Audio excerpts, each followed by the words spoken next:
திருநெல்வேலி மாவட்ட நீதிமன்ற நுழைவாயில் அருகில் மாயாண்டி என்ற வாலிபர் நேற்றைக்கு வெட்டி படுகொலை செய்யப்பட்டார். இந்த சம்பவம் தொடர்பாக சென்னை உயர்நீதிமன்ற நீதிபதி எஸ்.எம். சுப்பிரமணியம் மற்றும் சி. குமரப்பன் அடங்கிய அமர்வு நேற்றைக்கு தாமாக முன்வந்து வழக்கு ஒன்றை விசாரணைக்கு எடுத்துக்கொண்டு இந்த சம்பவம் தொடர்பாக அறிக்கை அளிக்க தமிழக அரசுக்கு உத்தரவிட்டிருந்தது. இந்த நிலையில் இந்த வழக்கு இன்றைக்கு மீண்டும் விசாரணைக்கு வந்தபோது தமிழக அரசு தரப்பில் ஆஜராகியிருந்த கூடுதல் தலைமை வழக்கறிஞர் ரவீந்திரன் மற்றும் கூடுதல் தலைமை குற்றவியல் வழக்கறிஞர் ஹசன் முகமது ஜின்னா ஆகியோர் இந்த இளைஞர் கொலை செய்யப்பட்டது தொடர்பாக சீல் வைத்த உரையில் அறிக்கையை தாக்கல் செய்தார்கள்.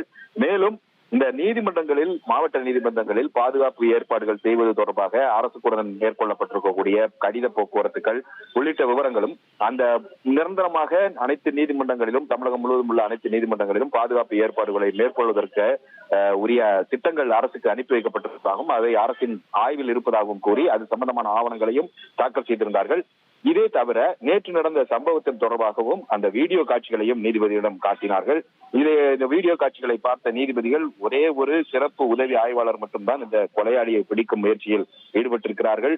அந்த நீதிமன்றத்தின் பாதுகாப்பு பணிக்கு ஈடுபடுத்தப்பட்டிருந்த மற்ற காவல்துறையினர் என்ன செய்து கொண்டிருந்தனர் என்ற ஒரு கேள்வியை நீதிபதிகள் எழுப்பினார்கள்.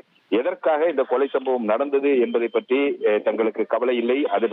அதை விட சம்பவம் நடந்த இடம் நீதிமன்றம் என்பதுதான் ஒரு கவலை அளிக்கக்கூடியதாக இருக்கிறது என்ற ஒரு வேதனையை நீதிபதிகள் பதிவு செய்தார்கள். நீதிமன்ற வாசலில் இது போன்ற நிகழ்வுகள் நடந்தால் சாட்சிகள் எப்படி சாட்சி கூற வருவார்கள் என்ற ஒரு கேள்வியை நீதிபதிகள் எழுப்பினார்கள். மேலும் தற்போது பணியில் இருக்கக்கூடிய காவல்துறையினர் பணியை விட தங்களுடைய செல்போனில் மூழ்கி கிடப்பதாகவும் நீதிபதிகள் வேதனை தெரிவித்திருக்கிறார்கள்.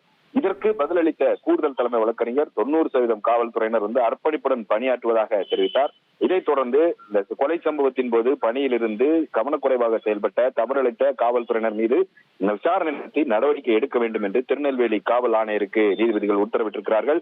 அதே சமயம் அந்த குற்றவாளியை பிடித்த சிறப்பு உதவி ஆய்வாளருக்கு பாராட்டு தெரிவித்த நீதிபதிகள் அவருக்கு உரிய பரிசு தொகை வழங்க வேண்டும் என்ற ஒரு பரிந்துரையையும் முன்வைத்திருக்கிறார்கள்.